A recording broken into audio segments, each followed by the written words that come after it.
আজি আমি 10 দিন হল ইয়াতে প্ৰতিবাদ কৰি থকা, কিন্তু আমি প্ৰতিবাদ কৰি আছো, আমি কিন্তু একো পোৱা নাই।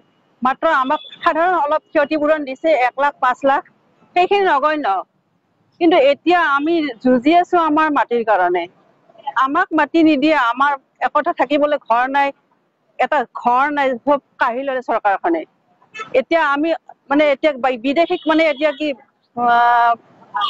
79 না 69 69,000 মানে এতিয়া বিদেশীক এতিয়া স্বদেশী কৰি মানে সংস্থাপন দিব বিচাৰিছে। কিন্তু এইটো কেনেকে হ'ব?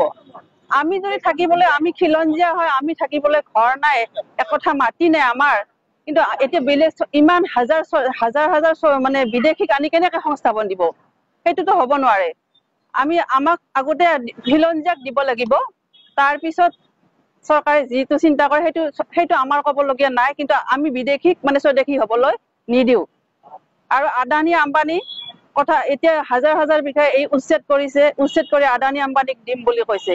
কিন্তু কেনেকে হ'ব? কেনেকে আদানী আম্বানীকে খিলঞ্জীয়া হ'ল নে? আমি খিলঞ্জীয়াবোৰ আমাক উচ্ছেদ কৰিলে, কিন্তু আদানী আম্বানীক মানে এতিয়া মাটি গতাব বিচাৰিছে। কেনেকে হ'ব? এইটো কেনেকে? আমি এইটো হ'ব দিব নোৱাৰো।